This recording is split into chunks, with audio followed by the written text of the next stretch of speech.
Okay, so I've gotten a lot of requests to watch RWBY Volume 3 and 4, but with everything that went down in the first two volumes and just how poorly constructed the story was, I don't think I'm really interested in... No. But they'll listen to me. The one element I said I was interested in. Damn it, now I gotta watch Volume 3.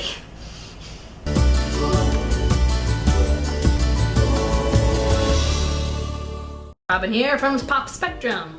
So I finally got around to watching Volume 3 of RWBY. And I know Volume 4 is already out online, but I think I'm just going to wait until the DVD is released so I can just purchase it, support Monty Hume, because I freaking love him and I miss him, and just marathon it the day that I get it. I was supposed to with Volume 3, but stuff. It happens.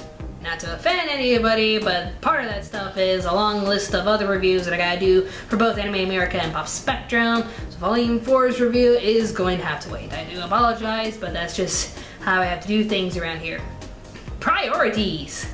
Now this is the review of Volume 3, so if you don't know my opinions on the first two volumes, click on the link down below to my first review of RWBY, which covers the first two volumes. And to those who have seen the first review and insisted on me watching this volume because it says it gets so much better the further you watch it, which can be said for a lot of other shows that I do not like, but I digress. Here's the review you wanted.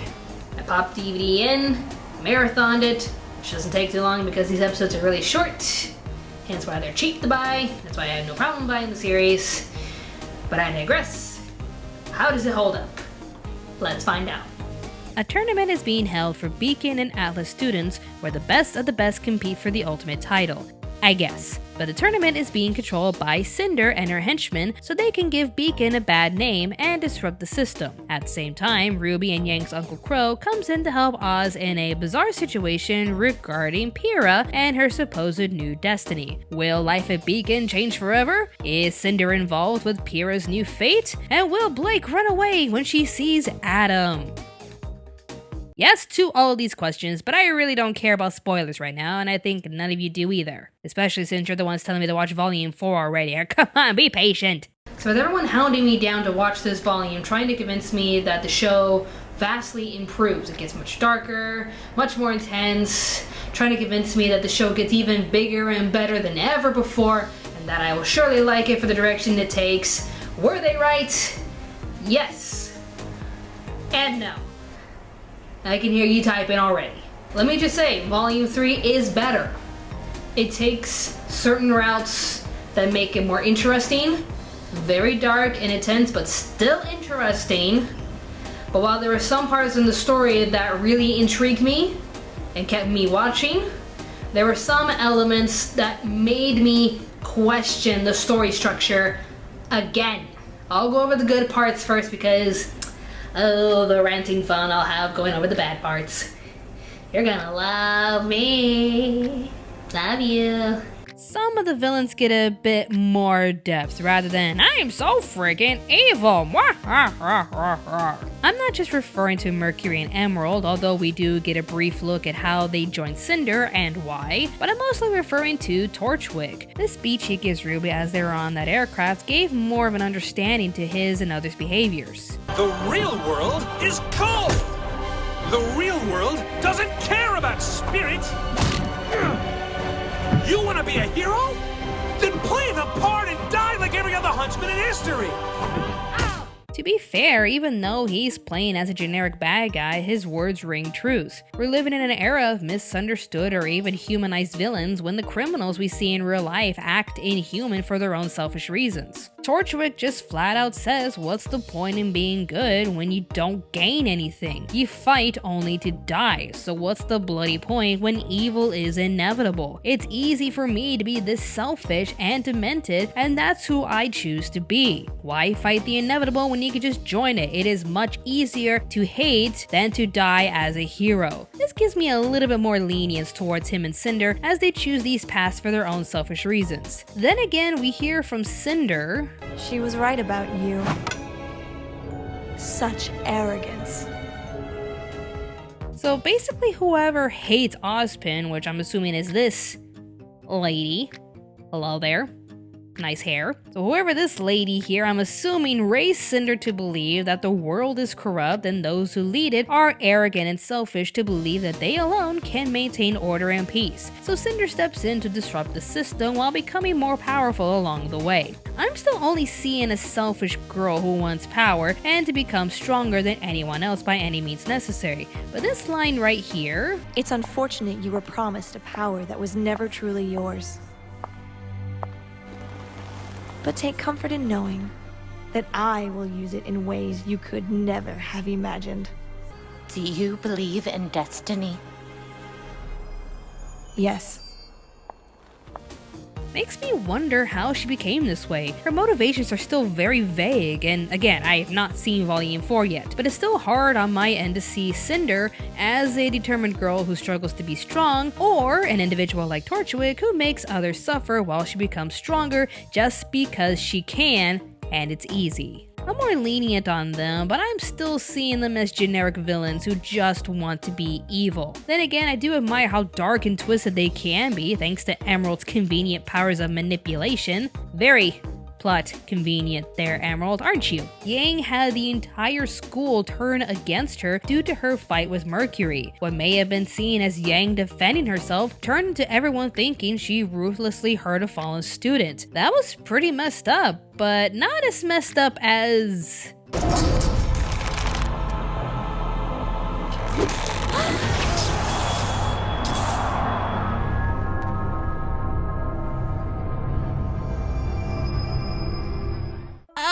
Oh, seriously? This innocent show of a bunch of students training to be hunters to protect the world's peace has a scene where a young woman is tricked into slicing and dicing a poor robotic girl. Oh, poor Penny. I'm just happy it's robotic because ew. Seriously, this is just messed up. Cool, but messed up. Which is why I like it. Good for you, show. You went dark. Also, this scene right here made me laugh. If you can't beat 'em...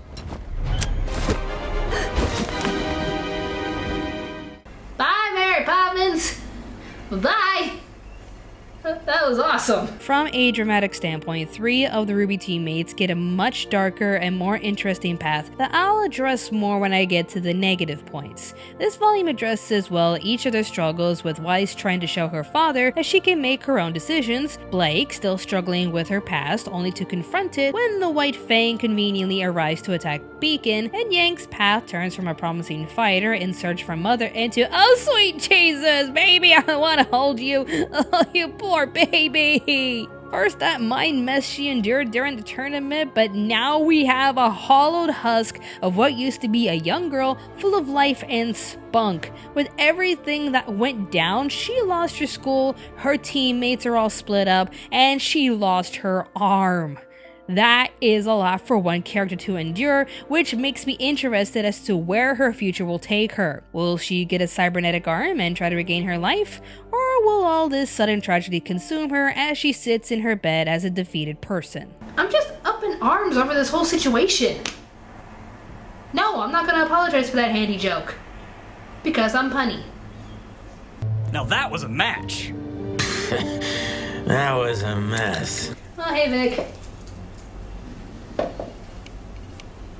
Vic Mignogna. So that gaudy ship of yours in town?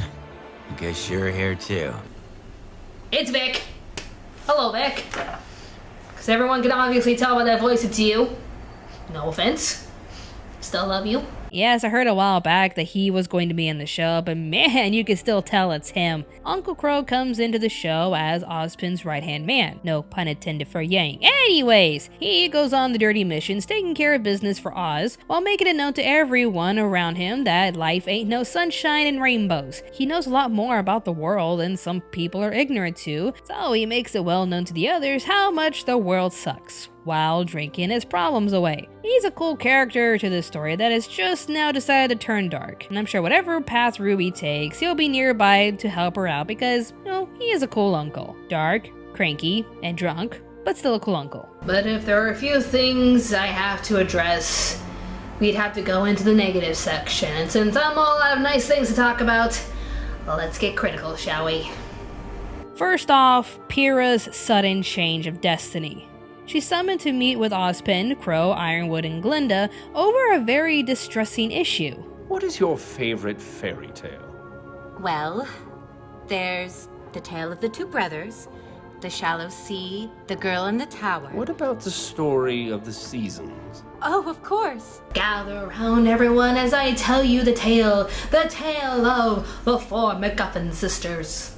Okay, I know MacGuffin is addressing an item that is mostly used for plot fuel, but since these sisters came out of nowhere in this plot, and not to mention it's their powers that are the real MacGuffins, I'm just gonna call them the MacGuffin sisters because I have no idea who these ladies are. They're only there for their powers. The bad guys want them, the good guys want to protect them. I have no idea who they are. MacGuffin sisters. MacGuffin sisters! We are told about a fairy tale known as the Four Maidens. Long story short, these four sisters named after the four seasons were really kind to an old wizard, so he gives them the last bit of his powers so that they can spread their kindness throughout the world. Well, according to Ozpin, it is in fact not a fairy tale and that the four sisters are real. Their powers are given to other maidens as time goes on, so the four lucky ladies are chosen in every generation to inherit their powers. This sudden story was brought up only as plot fuel for Cinder, Pyrrha, and RWBY. These three need to interact with each other one way or another, and they choose this route. Okay, so out of nowhere, we have four maidens with goddess-like powers that then have to be put into hiding because the forces of darkness want to have their powers for themselves. So how did this happen? Why was the Fall Maiden left alone? If their powers are so great but they can easily be taken down if ambushed, why was she left alone? Do they really not care for these maidens just for the plot's sake, or was Uncle Crow really bad at his job? He's the one that saves her at the very last second, but was he supposed to protect her in the first place and is really bad at his job? Or did he come in at the right place at the right time just so he can put Pyrrha in a pressuring position, which then ends up in failure anyways? Are you ready? How about you just push the goddamn button, because the longer you take, the more likely Cinder will come in and take the rest of Amber's powers.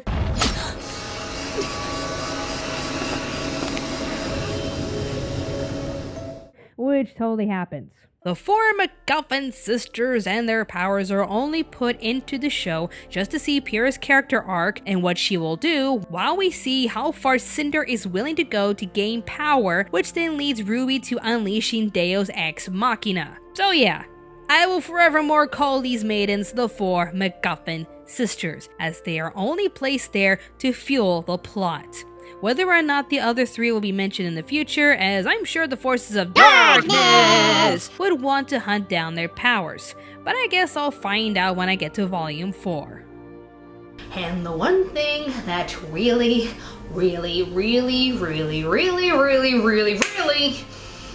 pissed me off at the very end of RWBY was Ruby Rose's mother effing Deus Ex Machina.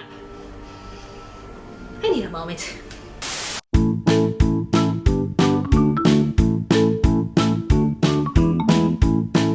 So the villains prevail at taking down Beacon, and the world is on its way to chaos. Blake is missing, as seeing Adam severely scarred her and she feels responsible for Yang's attack. Weiss is collected by her father, who then takes her back to Atlas, and Yang is lying around like a defeated soldier since some of her friends are dead, two of her teammates are gone, and she lost her arm. Damn, we got dark. The paths for these four girls have truly become darker, but I want to see more of them. Will we ever see Blake again? Will Weiss be able to stand up to her father, as she so desperately wants to be her own person instead of who her father wants to be? Will Yang ever recover from this tragedy and rise above the injury to prove how strong she can be? I'm interested in all of their stories. RWBY's, however, really disappointed me. She just witnessed the death of two of her friends, her sister was severely injured, and everything around her is crumbling down. All of that rage and uncontrollable emotions should cause her to do something outrageous. So what do we get?